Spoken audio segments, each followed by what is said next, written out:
Hey, English 101. I wanted to quickly go over a lot of, not a lot of, but paper number one, that literacy narrative, because very often just that term literacy kind of throws people. So I'm assigning the paper this week. It is week two, beginning of week two.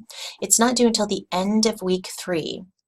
In between that time, you're going to be doing a lot of stuff. So in this video, we're going to go over the prompt. We're going to talk about the stuff you're going to do in the meantime, some kind of weirdo due dates, and then just what literacy means to you. It's really important, I know it is so tempting to not do it, to actually do the reading for this paper because the book has a lot of ideas for you as far as how to craft the paper, but it also really will tell you what literacy means. And if you are not a big reader, and if you're not a big writer, or if you hate those things, that's okay. Literacy has a really wide definition here. So that's the definition that we're going to be working with. So I'm going to go over, you can see my screen here, the actual prompt. I'm going to make this a little bit bigger so that we can see what's going on. And I'm going to go over it, and then I'm going to, try and anticipate some questions. So the literacy narrative, I'm going to read this in painful detail. I actually do this in my face-to-face classes too, so it's you're not getting out of this. This project asks you to share one major event in your development of a literacy, or alternatively, one major event that made an impact because you did not have a literacy in a specific area in a detailed and engaging way. Well, this project asks you to share your story. You must also reflect on the importance of the event to your current ability in the area you discuss. By doing so, you will be learning more about genre and practicing different modes of composition, which are essential to our course. Additionally, you will be practicing writing rhetorically with a specific purpose and audience in mind. So remember, rhetoric means finding and utilizing in a given situation the available means of persuasion. So you're trying to persuade people or inform them. You have this specific purpose that you're trying to achieve. Now, this is the important part. For this paper, literacy just means something that you are good at, that you are skilled at. And maybe you weren't born being skilled at it, but you practiced and practiced and practiced until you are good. So something like cooking can be a literacy. Something like, making coffee, I have coffee all over my desk, can be a literacy. Knitting can be a literacy. I had one student do this whole thing on arm knit, like she knitted with her arms. She used her arms as needles. So the term literacy just means something that you're good at. Very often for students, this means something like sports that they're good at, or a hobby that they have, or just a passion that they're pursuing, like painting. So those things that enrich your life, that can be a literacy. So please don't think that this means reading or writing. What you're doing for this paper is you're identifying a literacy that you have. And let's say, for example, it's cooking. And then you're going to choose one key moment that really reflects on the importance of cooking in your life. So maybe I'll reflect on a key moment, like the time my grandma taught me to make these amazing cinnamon rolls. And my grandma is now dead, but I make these cinnamon rolls every year for special occasions, and they signify the bond I had with my grandma and things I want to pass down to my own children. And it's really kind of this family bonding thing. So that's the kind of thing I'm talking about here. I hope that makes sense. I'm going to keep going on this paper. The requirements. You'll isolate a key moment. I'm going to move this camera. It's going to be weird because I keep looking back and forth. So, sorry. Doctor Who's behind me. The requirements for the paper. You're going to isolate a key moment regarding a literacy and write a literacy narrative that relates your story in a compelling manner and includes reflection on the significance of the event. So why does it matter? And not just why does it matter to you? Why could it potentially matter to your audience? What could an audience take away from this experience? Like in the example I just used, what could an audience, think about the audience of like my peers, people in my class, what could they take away from me making cinnamon rolls? Well, just the importance of family and the importance of passing that on, and the bonding, I hate that word, that provides, the connection between people that sometimes don't have anything in common. When my daughter was a teenager and we were fighting all the time, we could get it together and make cinnamon rolls because they're delicious, and that was one of the only times we could connect in a time when it was really hard to find any connection. So My daughter and I are fine now. But it's just one of those things. The length, 4 to 5 double-spaced pages, about 1,200 to 1,500 words. If you get freaked out by that, please know that I've never had anyone that truly tries go under page length. This is the one paper where people tend to go over because you're talking about something you love, right? Or something that you're good at. So usually people go over. The format, there's no specific format for this paper. I want your name and page number on each page. I want an introduction, bunch of cool body paragraphs, and a conclusion that leaves your audience genuinely glad they took the time to read it. And it must include the recognized elements of this genre. And for that, you need your book. The book in chapter 10, that literacy narrative chapter, it has all the key features of that literacy narrative. And, you know, it's in the PDF. You have no reason not to really get this done. So make sure you do the reading. It's so important because this tells you the parts that a literacy narrative needs. It needs a well-told story. It needs vivid detail.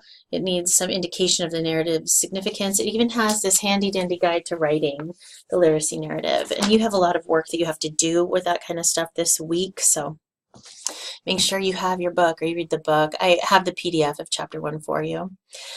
Submission, turn it in to Canvas by 11:59 p.m. on the Sunday of week 3. So it's week 2 now. I'm actually recording this end of week 1, but you have 2 weeks to do this. There is a rubric attached to this assignment for details. It's down here, this whole rubric. So make sure you go over that rubric. This is what I grade you on, all this fantastic stuff. So make sure that you actually go over it and are looking at it. The process. So what are we going to do here? I don't just assign this and be like, all right, have fun, suckers. That's not how this works. So we will be following specific processes to help you craft thoughtful, well-considered literacy narrative. First, you're going to choose a topic or a literacy or some potential literacies. Maybe you have several. You don't know which one. Pick a couple. Then you're going to brainstorm. That's actually some homework. You're going to define the rhetorical situation for the paper. So you read about rhetoric and the rhetorical situation, and that rhetorical situation has purpose, audience, media, design, genre, those kinds of things. The rhetorical situation is the stuff surrounding this topic. How are you going to convince people to buy into what you're saying? That's the rhetorical situation. You're going to consider the elements required for the genre. I'm going to choose an organizational structure for this paper. You're going to complete an outline. You're not doing that this week in week 2. You'll be doing that at the very beginning of, hold on, let me double check.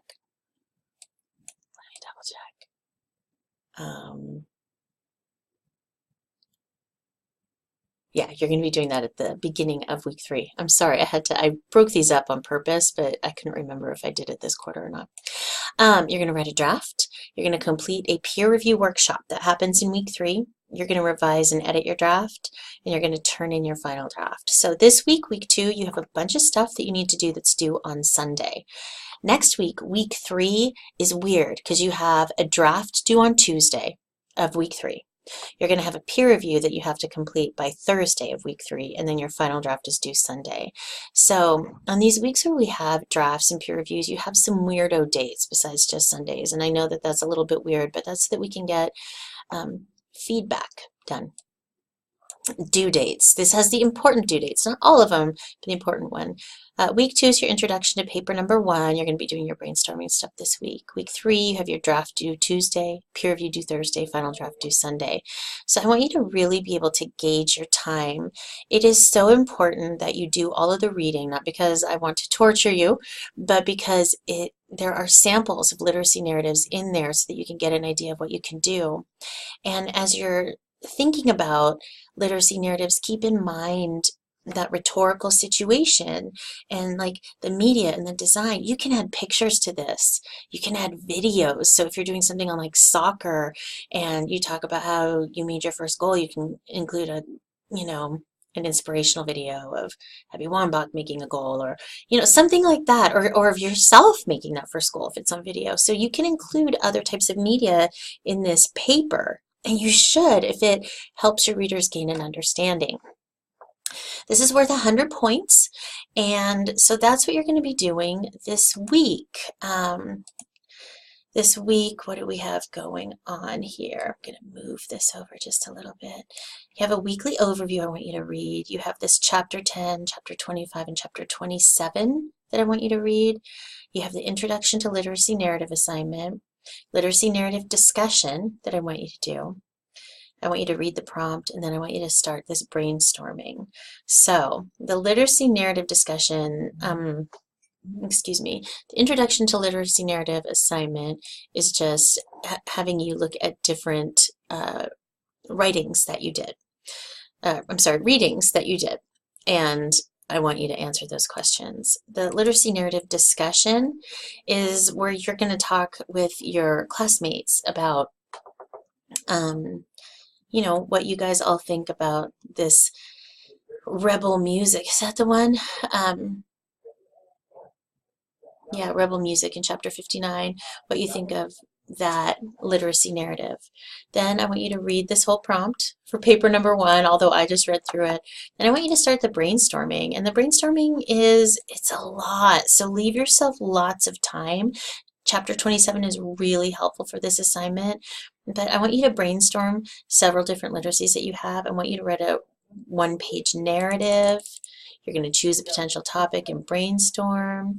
Then you're going to answer these questions for your potential literacy narrative paper. So once you pick a topic, I want you to answer these questions. What's the purpose, and why do you want to tell this story?